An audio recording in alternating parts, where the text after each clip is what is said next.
Okay, good morning guys. So, we'll start again sa ating session po ng gear. So, dito na po tayo sa pangatlong gear. So, again, tatanggalin uli natin yung guides na nakalagay po sa gear number 2. So, by this time, punta uli tayo sa layer funnel. Yes, nasa gear 2 po tayo. Hanapin po natin yung sublayer ng guide. Yan. So by this time guys, ito na po yung layer po ng layer number 2. Okay. So dito po, pwede ko na po siyang tanggalin kasi usi rin siya kasi. Yan, dito. Yan. Then dito, highlights ko po yung gear 2 main layer, okay? And then create a new layer kasi nga kung saan siya naka-highlights, dun din siya papatong, okay? So papangalanan ko po siya gear number 3. Yan. And then yung guide ko dito sa may gear number 2, okay? Hihilain ko po, highlights ko po muna and then hilain ko po dyan sa may gear number 1. Ayan. So nasa gear number 3 na po siya. So, wala na po siya sa gear number 2. Ayan, ilalak ko na po itong gear number 2. Ayan, dito na po tayo sa gear number 3. Highlights po natin yung main layer ng gear number 3. And then, ganun ulit. Kukuha ulit tayo ng guide natin sa may ruler guide. Ayan. Okay, so before we start, make sure na nabilang nyo na po yung ngipin po ng gear. So, 1, 2, 3, 4, 5, 6, 7, 8, 9, 10, 11, 12, 13, 14, 15, 16, 17, 18, 19, 20, 21, 22, 23, 24. So, 24 po yung teeth niya. So, next na gagawin po natin ay hila po tayo dito. Gawa po tayo ng circle or ellipse. Shortcut key is L. Yan. So, saan ulit tayo mag-i-start? Sa may outer circle. Left click, hold left click ng mouse, and then shift alt. Then, drag out po natin, isakto po natin sa may bandang, yan. Okay? So, once na may lumabas po dyan na outline, alisin po natin yung outline. And then, yung fill color, palitan din po natin ng fill color para at least visible po yung pag-trace po natin. Okay, and then next is sa may sublayer po natin ng gear 3. Drop down po natin, then yung ellipse po natin ay yan, hide natin. Okay, then next, simulan na po natin dito po sa ngipin. Okay, so rectangle po yan, so gagawa po tayo, shortcut key is M. Isang po natin dito sa may igid. Yan, na shift alt. Yan. Yan. Alright. So, okay lang naman kung normal lang yung pag-ano nyo. Kasi pwede naman natin siya scale up mamaya. So, pag in-scale up mo to, bas gusto mong sabay doon sa igid, hold alt mo lang para sabay sila. So, make sure na naka-align pa rin siya sa may guide natin. Kaya nga mayroon tayong guide para at least naka-align po yung ginagawa po natin. Alright, then dito sa may direct selection tool, select mo siya and then ilay mo siyang gano'n para mag-curve siya ng konti. Alright, so next na gagawin natin, select po natin yung gear, yung rectangle natin na minodify natin kanina o ginawa natin, and then punta tayo ng rotate tool, hold out, click po natin sa may bandang gitna. Again, type po natin 360 divide, kagaya ng nabilang na natin kanina, which is 24, and then copy. Alright, and then to duplicate the action, just press Ctrl D.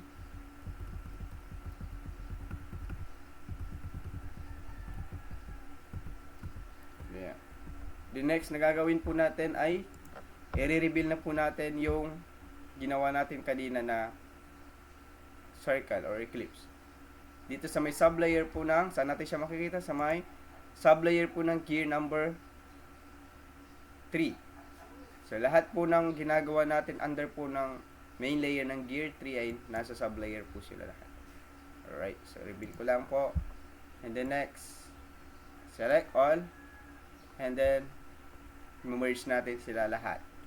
Alright, so saan natin may merge yan? Using Pathfinder. So, kung hindi pa ito nakalabas, yung Pathfinder mo, punta ka ng window, sa Pathfinder, hanapin mo to. Dapat naka-check yan. Alright, so dito nakalabas na po siya, and then merge ko na lang po. So, nag-merge na po yung shape. Iisang shape na po sila ngayon. Silang gear, pero may kulang pang mga detalye. So, again, sa may gear, panel, o layer, sa may sub-layer niya, sa may pangalawa, i-unhide ko yung visibility toggle, which is yung parang mata dyan, na symbol. Alright. Next. Dito po, next na gagawin ko, itong nakikita nyo po na puti dyan, ay butas po yan. Okay, parang bilog siya na butas, and then meron po ditong parang siwang. So, yan po yung gagawin natin. Okay, so, next na gagawin po natin, Eclipse, Shift-Alt. Yan. Sakto po natin sa gitna. By this time, naka-fill color po tayo, okay? So, isoswap po natin. Kung mapapansin nyo po sa may dito, sa may bandang tools, sa may baba. Meron tayong fill na sky blue. And then dito sa may stroke, papansin nyo, kapag bintana siya na may butas sa gitna, ibig sabihin, talks about the stroke. Okay? So, kung mapapansin nyo, may diagonal po na line dyan na red. Ibig sabihin, disabled po yung stroke. So, ang attributes po ng shape po natin ay meron siyang fill color tsaka stroke color. So, gagawin natin, tatransfer natin yung attributes nila. So, mangyayari, kapag tinransfer mo yan, yung fill color magiging disabled siya, tapos yung stroke color magkakaroon siya ng kulay. So, paano natin gagawin yon? Shift-X lang natin. Shift-X. Yan. So, yan po yung pwede mangyari pag Shift-X po natin. Alright. So, by this time pa, nasa stroke na po siya. Yung fill color kanina, nasa stroke na. So, papalitan ko po ng kulay para mas makita po natin. Yan. And then, dadagdagan ko po ng stroke size. So, by this time, papailalim. Yan. Kailangan sumakto po siya doon sa ine-edit po natin. So, isi-shrink ko lang po siya. So, tinuruan ko na rin po kayo paano mag-shrink po. So, tatapat mo lang yung cursor, and then hilayin mo siya, i-drag mo siya, drag in. And then, para yung orientation niya hindi mawala sa gitna, Shift-Alt. Ayan. Kailangan sakto po siya, no? Ayan. So, once na okay na po siya, ang next na gagawin po natin sa kanya, i-convert natin siya sa shape. Kasi nga, isa siyang outline. I-convert natin siya into compound path. Pag sinabi natin compound path, meron po siyang shape sa gitna, pero parang butas. Alright. So, magiging compound path po ito. Pag sinabi natin compound path, ito. Merong shape po dito, tapos may siwang po sa gitna. Kasi yung siwang, shape pa rin po siya. Alright. So, punta po tayo ng object. Nakaselect po itong outline na Eclipse. And then, punta tayo ng object. And then, expand. Okay? Ayan. So, mapansin mo kanina, Control Z ko to undo. Yung linya ay nasa gitna. And then, redo. Control Shift Z. Mapapansin nyo po, yung outline ay nasa igid na. Sa gilid. Okay? So, unhide ko ulit siya. Hide ko ulit dito sa may layer panel ng gear number 3. Next, ay gagawa po tayo ng line po dito. Magmula sa gitna, gagawa tayo ng line. So, gagamit tayo ng line segment. Line segment, center, and then hold shift. Ang purpose po ng shift para mag-align po siya sa 45 degrees. Okay? 0 degrees and then 90 degrees. Yeah, so ilagay ko siya papunta doon. Ilalampas ko lang papunta doon. Ulitin ko ulit. Hold click, and then drag. Hold shift. Para mag-vertical po siya. Nilalagyan ko po siya ng stroke size. Again, papalitan ko po ng kulay. Papalitan ko po siya ng other color para mas ma-determine natin na siya yun.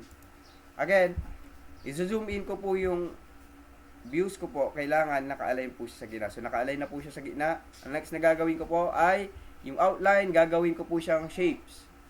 So, object, expand. Okay. Then, tsaka ko po siya ikutin. Bilangin ko po yung siwang po dyan. 1, 2, 3, 4, 5. So, yun po yung bilang niya, 5. Okay? So, punta ulit tayo ng rotate, hold alt, click mo sa gitna. And then, 360 divide 5. Okay? And then, copy. Control D. Ayan. Then, ilalabas po natin po sa may layer panel yung ginawa natin kanina na outline. Ayan, na ginawa natin shapes. And then, select all.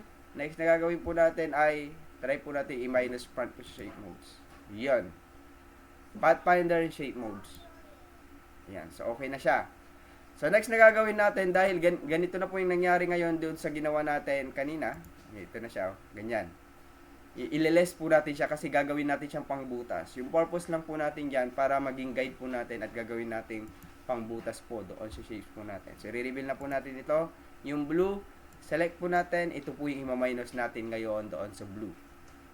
Shape mode sa Pathfinder. Pangalawa, mababasa nyo po ang minus front.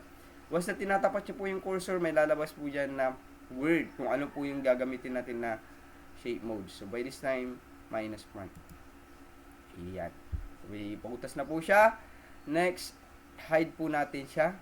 Ngayon uli. And then next, gagawa ulit tayo ng small eclipse. So, Shift Alt. Iyan. Napalitan ko po ng ibang color. Ayan.